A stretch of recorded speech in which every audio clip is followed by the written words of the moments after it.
Hello everyone, welcome to प्रगतिशील classes. और कैसे हैं आप सब? मजे से?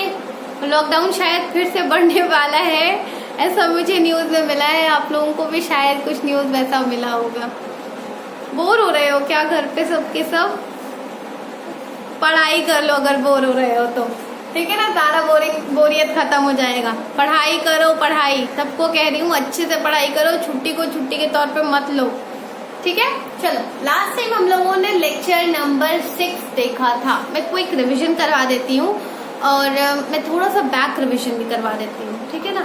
हमने थोड़ा सा पढ़ा था पहले लेक्चर में, हमने डिफरेंसेस पढ़ा था लिविंग नॉन लिविंग के बारे में, सिमिलैरिटी पढ़ा था हमने लिविंग और नॉन लिविंग के बारे में।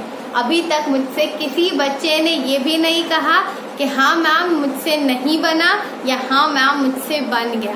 कोई इतना ज्यादा आप लोग लेजी हो रहे हो, समझ नहीं आ रहा, कोई रिस्पांस नहीं मिल रहा है, ना ही ग्रुप पे कोई रिस्पांस है और ना ही यहाँ कमेंट बॉक्स पे कोई रिस्पांस मिल पा रहा है। चलो, तो मैंने वो बताया था। फिर हम लोगों ने लेक्चर नंबर 2 में बात किया था, थोड़ा सा कंपोनेंट ऑफ न्यूट्रिएंट के बारे में बात किया था, कार्बोहाइड्रेट के बारे में बात किया था, प्रोटीन के बारे में बात किया था, मिनरल्स, वाइटामिन्स, फैट्स। तो आपको एक क्वेश्चन बताना है। वो क्वेश्चन है कि what is the simplest unit of carbohydrate. Comment में करो, what is the simplest unit of carbohydrate का सिंपलेस्ट यूनिट क्या होता है और कौन ऐसा कार्बोहाइड्रेट होता है which can not be digest in our body. Which carbohydrate के नेम बताना, which can not digest in our body, which can not digest in our body. बताना है कि कौन ऐसा कार्बोहाइड्रेट है जो हमारे बॉडी में डाइजेस्ट नहीं हो पाता है, ठीक है। 2 क्वेश्चन हो गया। तीसरा क्वेश्चन आपको बताना है कि प्रोटीन की डिफिशियंसी से कौन सा 2 डिजीज होता है। ये क्वेश्चन मैंने पहले भी पूछा है मगर आप लोगों को फिर से रिपीट करना है, ठीक है। चलो, फिर हमने लास्ट लेक्चर में बात किया था हेटेरोट्रॉफिक मोड ऑफ न्यूट्रिशन और ऑटोट्रॉफिक मोड ऑफ न्यूट्रिशन के बारे में हमने बात किया था। तो इसके बारे में हमने कहा था कि जो ऑटोट्रॉफिक मोड ऑफ न्यूट्रिशन होते हैं वो 2 प्रकार के होते हैं। एक को कहा था मैंने फोटो ऑटोट्रॉफ और दूसरे को कहा था मैंने कीमो ऑटोट्रॉफ। फोटो ऑटोट्रॉफ्स वो होते हैं जो अपना खाना सनलाइट के प्रेजेंस में बना रहे होते हैं और कीमो ऑटोट्रॉफ्स वो होते हैं जो अपना खाना ऑक्सीडेशन ऑफ इनऑर्गेनिक कंपाउंड को करके ऑब्टेन कर रहे होते हैं। फिर हमने हेटेरोट्रॉफिक मोड ऑफ न्यूट्रिशन के बारे में पढ़ा था। इसमें हमने 3 पढ़ा था। 1 is saprophytic, another 1 is holozoic and the third 1 is known as parasitic. Saprophytic में देखा था हमने कि जो डेड और डिके मटेरियल पे डिपेंड कर रहे होते हैं लाइक फंजाई एंड बैक्टीरिया, उनको हमने कहा था सैप्रोफाइटिक मोड ऑफ न्यूट्रिशन और सैप्रोफाइट्स कहा था। होलोजोइक में हमने बात किया था कि जो फूड सॉलिड फूड को इंटेक करके डाइजेस्ट करके अब्सॉर्ब कर रहे हैं उनको हमने कहा था होलोजोइक मोड ऑफ न्यूट्रिशन। और तीसरा हमने कहा था पैरासाइटिक मोड ऑफ न्यूट्रिशन, जो किसी दूसरे ऑर्गेनिज्म के बॉडी पे रहकर या अपना फूड को कंज्यूम कर रहे होते हैं, है ना। फिर उसको हमने कहा था कि जिसके बॉडी पे रहता है उसको होस्ट कहा था और जो रह रहा होता है उसको पैरासाइट कहा था। फिर मैंने बात किया था कि 2 प्रकार के पैरासाइट होते हैं। एक को मैंने कहा था टोटल पैरासाइट, जिसका एग्जाम्पल मैंने कसकटा बताया था, और दूसरा मैंने बताया था विस्कम एल्बम के बारे में कि ये टोटल पैरासाइट नहीं, ये पार्शियल पैरासाइट है। ये इसको पूरी तरह से फूड नहीं चाहिए, बस इसको मिनरल्स चाहिए एंड वाटर्स चाहिए फ्रॉम दी होस्ट प्लांट, और ये अपना खाना खुद से बना लेता है ना। इतनी मेहरबानी करता है कि ये खाना खुद से बना लेता है। चलो, आज को जो लेक्चर है, आज का लेक्चर पे हम लोग बात करने वाले हैं न्यूट्रिशन इन प्लांट। ध्यान देना, न्यूट्रिशन इन प्लांट में क्या कह रहे हैं। देखो, ये तो पता है कि न्यूट्रिशन इन प्लांट में फोटोसिंथेसिस पढ़ना है और ग्रीन प्लांट जो होते हैं वो प्रोड्यूसर होते हैं, वो अपना खाना खुद से बनाते हैं। ये सारी चीजें आप लोगों को पता है ना। तो जल्दी जल्दी से पॉइंट नंबर 1 करके लिखो। Green plant prepare their food by the process of photosynthesis. ये रिपीट हो रहा है लेकिन लिखो फिर से, ताकि बार बार लिखोगे तो दिमाग में चला जाएगा अच्छे से। नेक्स्ट पॉइंट देखे लिखो। अब ये फोटोसिंथेसिस में होता क्या है, सनलाइट का क्या फॉर्म होता है, क्यों सनलाइट जरूरी होता है? तो सनलाइट जो होता है वो सोलर एनर्जी प्रोवाइड कर रहा होता है, जिसको प्लांट केमिकल एनर्जी में कन्वर्ट कर रहा होता है, right. What is the importance of sunlight? Sunlight is act as a solar energy, और वो प्लांट के लिए इम्पोर्टेंट है क्योंकि प्लांट उसको फिर केमिकल एनर्जी में कन्वर्ट कर रहा होता है, ठीक है। तो नेक्स्ट पॉइंट देखे देखो, in this process solar energy is converted into chemical energy. Photosynthesis में क्या हो रहा है, सोलर एनर्जी केमिकल एनर्जी में कन्वर्ट हो रहा है। नेक्स्ट पॉइंट देखे लिखो, chlorophyll is a green pigment which help to trap solar energy, ठीक है। नेक्स्ट पॉइंट देखे लिखो, chlorophyll is present inside green colour bodies called chloroplast, ठीक है। समझ में आ गया यहाँ तक? अब ध्यान देना, अभी तक मैंने सिर्फ लिखवाया, समझाया कुछ भी नहीं है, ठीक है। नहीं समझ में आने का कोई बात ही नहीं है, अभी तक मैं सिर्फ लिखवा रही हूँ। सुनो, अब तक हमने पढ़ा कि जो प्लांट होते हैं उनको हमने कहा कि दैट दे आर ऑटोट्रॉप्स। हमने ये बात किया कि जो प्लांट होते हैं दे आर ऑटोट्रॉप्स। मतलब क्या ऐसी बात है, ये ऐसा क्यों खाना खुद बना ले रहे हैं? हमारे पास नेचर ने हमें वो कैपेसिटी क्यों नहीं दी है? सोचो, अगर खाना हम खुद बना लिए होते इन केस, तो ये जिस तरह से दुनिया चल रही है क्या वैसी चल रही होती? जस्ट इमेजिन, कोई भी इंसान क्यों काम कर रहा होता है? इसलिए ना, ताकि वो कुछ पैसे कमाए और उस पैसे से वो खाना खाए। बेसिक नीड खाना है ना, बेसिक फूड, बेसिक जो रिक्वायरमेंट है दैट इज फूड। वो अगर हम खुद से बना ले रहे हैं तो हमें इतना कंपटीशन करने की जरूरत ही नहीं पड़ती, इतना पढ़ाई भी करने की जरूरत नहीं पड़ती। फिर आखिर प्लांट में ऐसा क्या चीज है जो हम ह्यूमन के पास या कंज्यूमर के पास नहीं होता है? तो अगर हम इसके बेसिस पे बात करेंगे तो पहले देखते हैं प्लांट को चाहिए क्या क्या। प्लांट को चाहिए CO2, CO2 सबके लिए अवेलेबल है। प्लांट को चाहिए वाटर, वाटर सबके लिए अवेलेबल है। प्लांट को चाहिए सनलाइट, सनलाइट सबके लिए अवेलेबल है। प्लांट को चाहिए क्लोरोफिल, क्या ये सबके पास अवेलेबल है? नहीं, सिर्फ क्लोरोफिल एक पिगमेंट है जो प्लांट के पास अवेलेबल होता है और वो खाना बनाने में मदद कर रहा होता है। क्या वो खाना बनाने में मदद कर रहा होता है?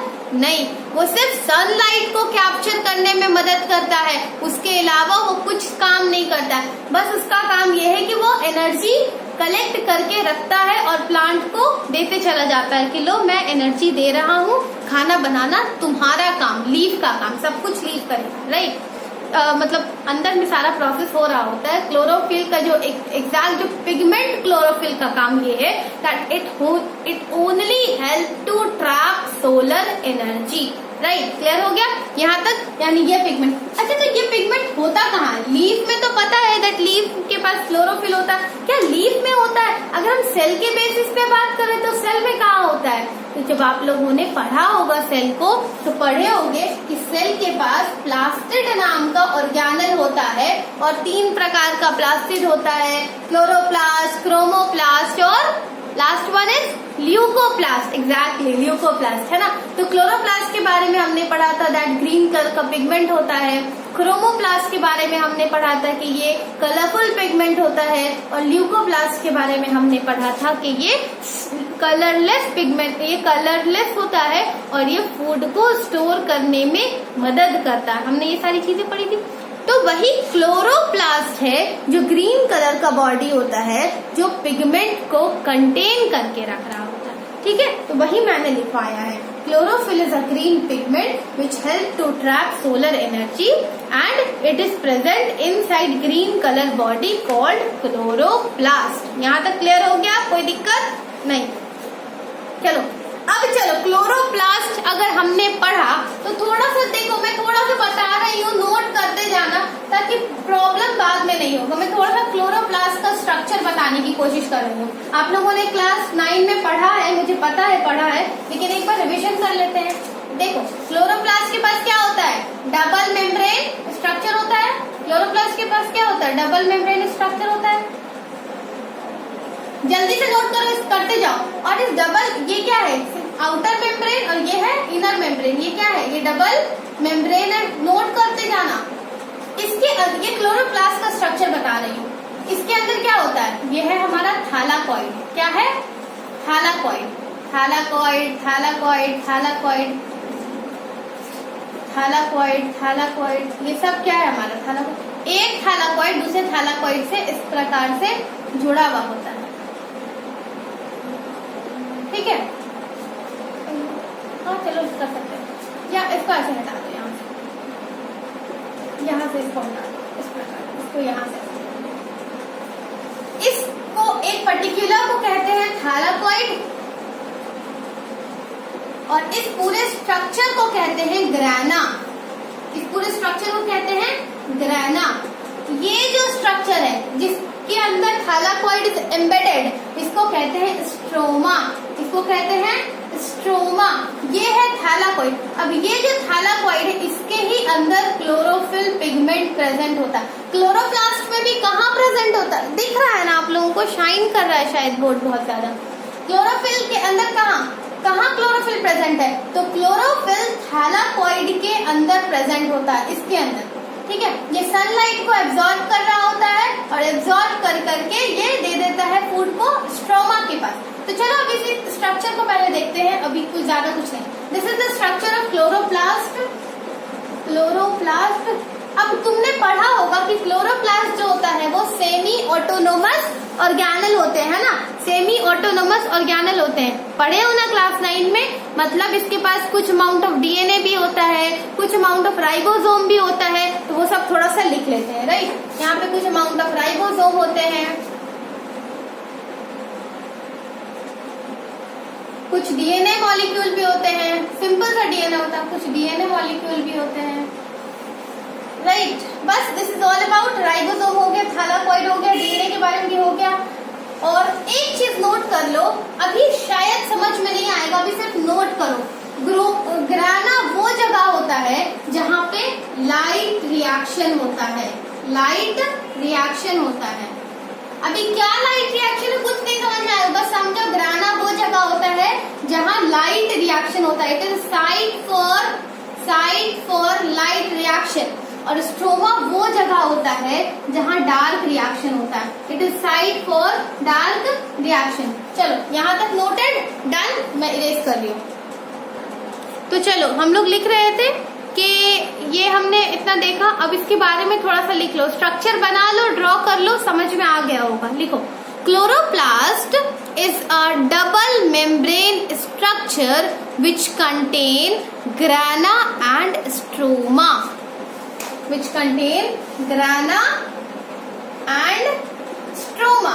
ये दो चीजें नाम याद कर लो। Stroma is a site for dark reaction and grana is a site for light reaction. अभी क्या होता है लाइट, क्या होता है डार्क, कुछ नहीं पता, बस लिखो। नेक्स्ट पॉइंट देके लिखो, ग्राना is a site of light reaction which is a collection of thylakoid. Grana is a site of light reaction which is a collection of thylakoid. Thylakoid देखे थे ना, वो कुछ ऐसा पाइल लाइक स्ट्रक्चर था। ये एक सिंगल पाइल लाइक स्ट्रक्चर को हमने कहा था थैलाकॉइड। ठीक है, थैलाकॉइड इतना लिखे। थैलाकॉइड के ब्रैकेट में करके लिखो, कंटेन chlorophyll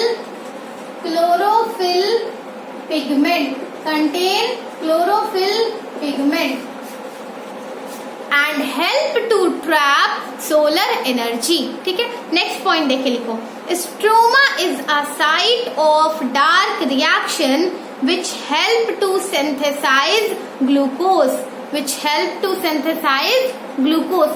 अब शायद थोड़ा सा समझ में आया होगा कि लाइट रिएक्शन और डार्क रिएक्शन का मतलब क्या है। नहीं अगर समझ में आया तो भी कोई बात घबराने की नहीं है, मैं समझा रही हूँ।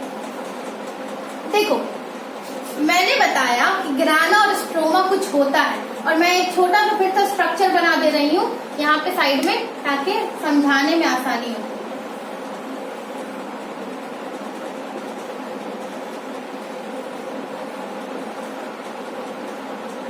ये मैंने कहा ये है थैलाकॉइड और मैंने इसके बारे में कहा कि ये पूरा का पूरा है ग्राना,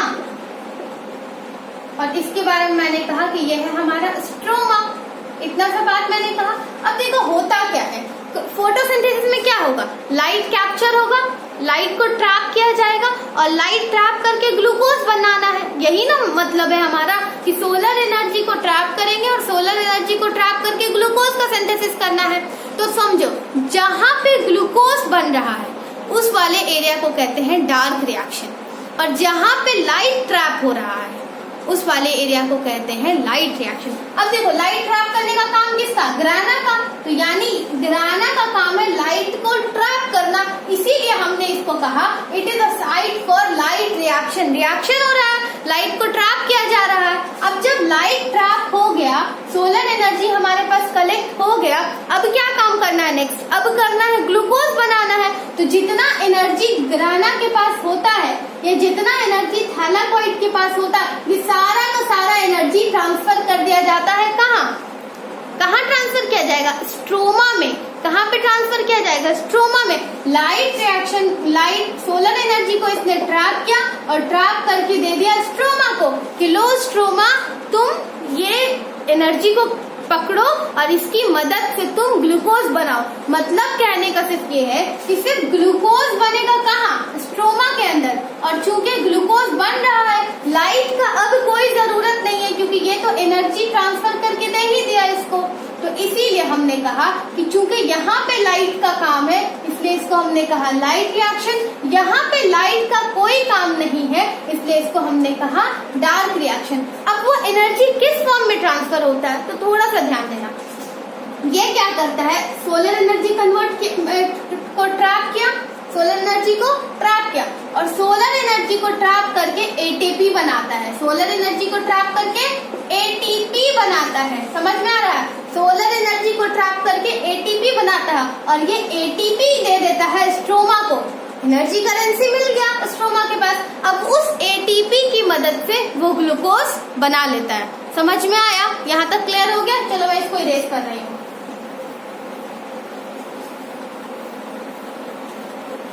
थोड़ा सा ध्यान देना, एक छोटा सा मैं रिएक्शन लिख रही हूँ।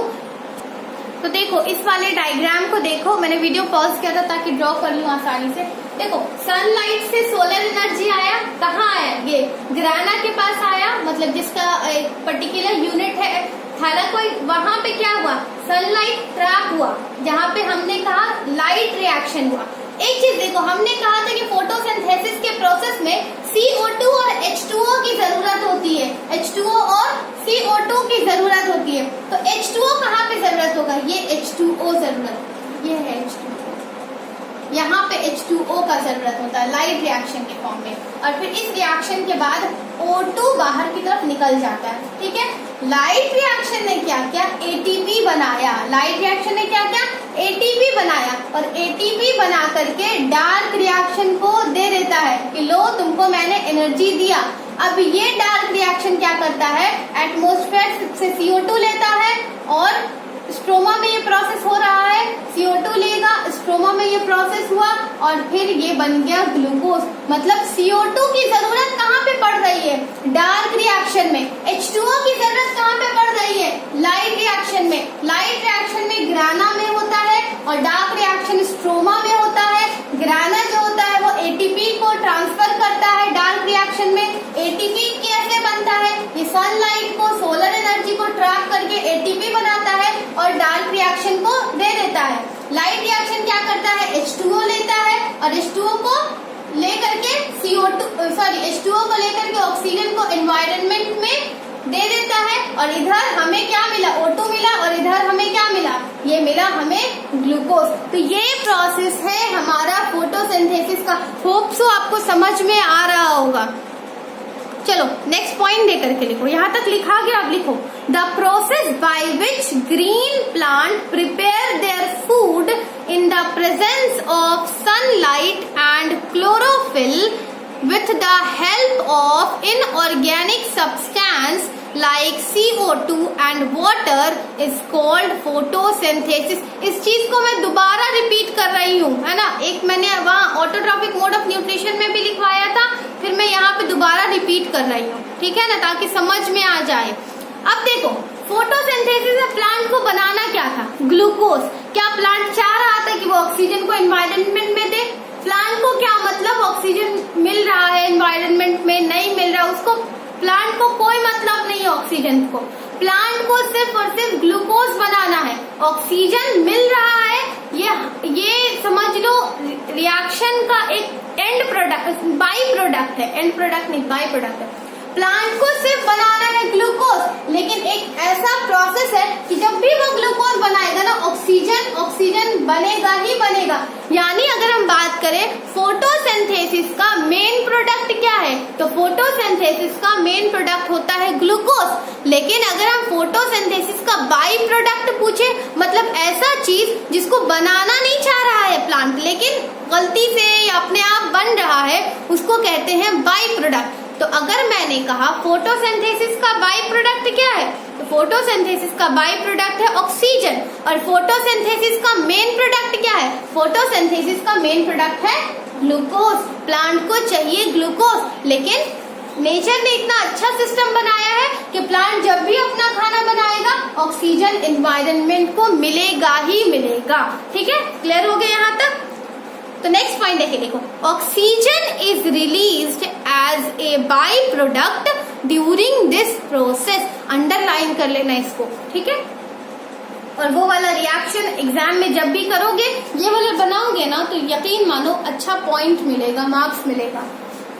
चलो नेक्स्ट पॉइंट देखे, लिखो CO2 कहाँ से मिलता है, एटमॉस्फेयर से। वाटर कहाँ से मिलता है, सॉइल से। सब कुछ पता है, इसको लिखवाने की जरूरत नहीं है। क्लियर हो गया यहाँ तक? और एक चीज देखो, प्लांट ने फूड के तौर पे क्या बनाया, ग्लूकोज बनाया। स्टोर्ड फॉर्म क्या है प्लांट का, स्टार्च है। और ट्रांसपोर्टेड फॉर्म क्या है प्लांट का, सुक्रोज है। क्लियर हो गया यहाँ तक?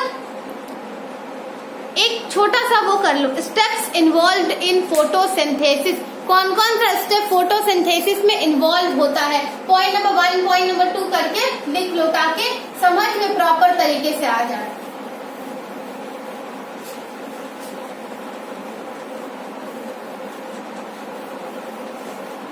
चलो लिखो, steps involve in photosynthesis. Point number 1, पहले क्या होगा, सनलाइट एब्जॉर्ब किया जाएगा। पॉइंट नंबर 1 क्या होगा, सनलाइट एब्जॉर्ब होगा। तो पॉइंट नंबर 1 लिखो, एब्जॉर्प्शन ऑफ सनलाइट। कौन करेगा एब्जॉर्ब, क्लोरोफिल मॉलिक्यूल। तो लिखो absorption of sunlight by chlorophyll. ठीक है।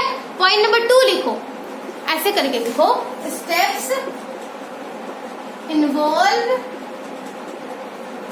In photosynthesis.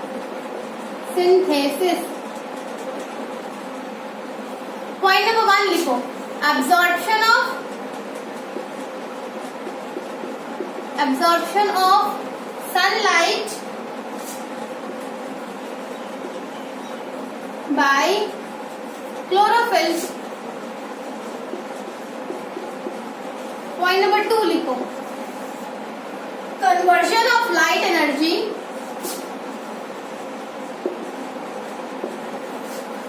दूसरा प्रोसेस क्या होगा, लाइट एनर्जी को केमिकल एनर्जी में कन्वर्ट करेंगे।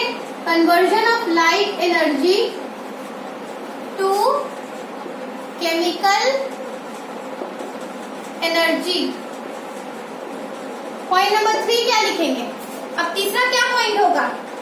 अब देखो तीसरा पॉइंट होता क्या है, वाटर मॉलिक्यूल हुआ क्या था, वाटर मॉलिक्यूल की जरूरत क्यों पड़ी थी। देखो होता क्या है, जो वाटर मॉलिक्यूल हमने देखा था कि वाटर मॉलिक्यूल लाइट रिएक्शन में दिया जा रहा था। मैंने ऐसा कुछ बनाया था ना, लाइट रिएक्शन था यहाँ पे, और यहाँ पे मैंने H2O बनाया था, ऐसा कुछ किया था मैंने। हुआ क्या था यहाँ पे, H2O और लाइट रिएक्शन का मोटो क्या है, एनर्जी की मदद से H2O को कुछ ऐसा किया जाता है, H+ और O2-, ऐसे कर सकते। H2O जो होता है ना, H2O जो है ये ब्रेक डाउन हो जाता है, मतलब O अलग हो जाता है और H2 मॉलिक्यूल अलग हो जाता है, O अलग हो जाता है और H2 मॉलिक्यूल अलग हो जाता है। ये O मॉलिक्यूल जो होता है एनवायरनमेंट को भेज दिया जाता है, और ये H2 मॉलिक्यूल जो होता है मतलब H+ आयन के फॉर्म में H2 मॉलिक्यूल जो होता है H प्लस आयन के फॉर्म में एनर्जी को बनाने में मदद करता है। समझ में आ रहा है ना? ये O जो मॉलिक्यूल है वाटर लिया, H प्लस आयन को एनर्जी बनाने के फॉर्म में दे दिया, और O जो मॉलिक्यूल है ऑक्सीजन जो होता है O2 के फॉर्म में बाहर की तरफ रिलीज आउट कर दिया जाता है। लिखो next point, splitting of water molecule into hydrogen and oxygen by light energy. ठीक है, पॉइंट नंबर 4 लिखो।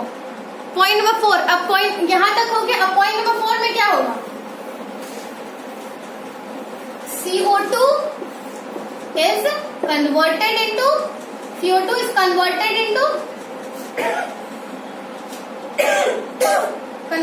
carbohydrate. CO2 is converted into carbohydrate, और उस कार्बोहाइड्रेट का नाम क्या है? ग्लूकोज। क्लियर हो गया यहाँ तक पॉइंट? कोई दिक्कत हुआ है क्या? प्लीज इसको बता देना अगर दिक्कत हुआ है तो, क्योंकि थोड़ा सा यहाँ पे टेक्निकल चीज आया है, समझने का प्रोसेस आया है। नहीं समझ में आए तो वीडियो को पॉज प्ले बार बार पॉज करके देखना, बार बार बैक रिवाइंड करके देखना, ताकि समझ में आ जाए। और अगर तब भी नहीं समझ में आए तो मुझे बताना, मैं नेक्स्ट लेक्चर के पहले थोड़ा सा इसको शॉर्टली बता दूंगी। चलो टिल देन बाय, और अच्छे से रहना, पढ़ाई करना।